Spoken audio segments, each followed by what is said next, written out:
Amod police મથકે પ્રજાપિતા બ્રહ્મકુમારીની બહેનો દ્વારા ભાઈ બહેનના પવિત્ર પર્વ એવા રક્ષાબંધન પર્વની ઉજવણી કરવામાં આવી હતી। આમોદ પોલીસ મથકે પ્રજાપિતા બ્રહ્મકુમારીની બહેનોએ નાયબ પોલીસ અધિક્ષક પી.એલ. ચૌધરી અને પોલીસ ઇન્સ્પેક્ટર રાજુ કરમટિયાની સહિત પોલીસ જવાનો તેમજ મહિલા પોલીસે કપાળે કુમકુમ તિલક કરી જમણા હાથે રાખડી બાંધી હતી। રાખડી બાંધ્યા બાદ બહેનોને ભાઈઓએ મીઠાઈ ખવડાવી મોઢું મીઠું કરાવ્યું હતું અને પોલીસ જવાનોએ આશીર્વાદ આપ્યા હતા અને પોલીસ જવાનોએ બહેનોની રક્ષા કરવાની ખાતરી આપી હતી। આમોદ પોલીસ મથકે પ્રજાપિતા બ્રહ્મકુમારી સરભાણ કેન્દ્રના સંચાલિકા પ્રીતિબેને સૌ પોલીસ મિત્રોને રાખડી બાંધી હતી। આ પ્રસંગે જણાવાયું છે કે બ્રહ્મકુમારી વિદ્યાલય દ્વારા ભારતભરમાં તેમજ વિશ્વમાં 140 દેશોમાં રક્ષાબંધન પર્વની ઉજવણી કરવામાં આવે છે। ભારતીય સંસ્કૃતિનું આ પર્વ છે કે જે એકબીજા પ્રત્યે પ્રેમ ભાવ વધે છે અને પવિત્રતાનું મહત્વ સમજાય તે ભાવથી આ પર્વની ઉજવણી કરવામાં આવી રહી છે। રક્ષાબંધન પર્વ એ ભારતીય પરંપરા સાથે જોડાયેલું પર્વ છે।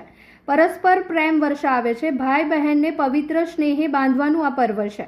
ભારતમાં મૂલ્યનિષ્ઠ સમાજની સ્થાપના થાય તે માટે આ પર્વની ઉજવણી કરવામાં આવે છે।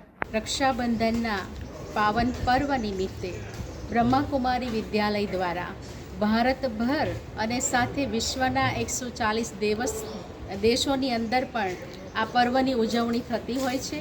એના ભાગ સ્વરૂપે આમોદ પોલીસ સ્ટેશનમાં પોલીસ ભાઈઓને રાખડી બાંધવા આજે અમે આવેલા છીએ।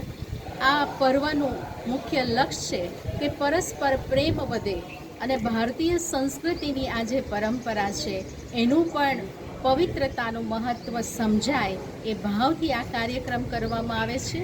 અને ઇતિહાસમાં પણ કહ્યું છે કે રોલેટ એક્ટનો કાયદાનો જ્યારે વિરોધ થયો એ સમયે હિન્દુએ મુસલમાનને અને મુસલમાને હિન્દુને રાખડી બાંધી હતી। તો રાખડી એ માત્ર હિન્દુ પર્વ સાથે જોડાયેલી નથી પણ ભારતીય પરંપરા સાથે પણ જોડાયેલો આ પર્વ છે જે પરસ્પર પ્રેમ વરસાવે છે અને ભાઈ બહેન જેવા સ્નેહ પવિત્ર સ્નેહની અંદર બાંધવાનું આ કાર્ય કરે છે। આ વિદ્યાલયનું એકમાત્ર લક્ષ્ય છે કે ભારતમાં મૂલ્યનિષ્ઠ સમાજની સ્થાપના થાય એના ભાગ સ્વરૂપે આ વિદ્યાલય આ પર્વને મનાવે છે।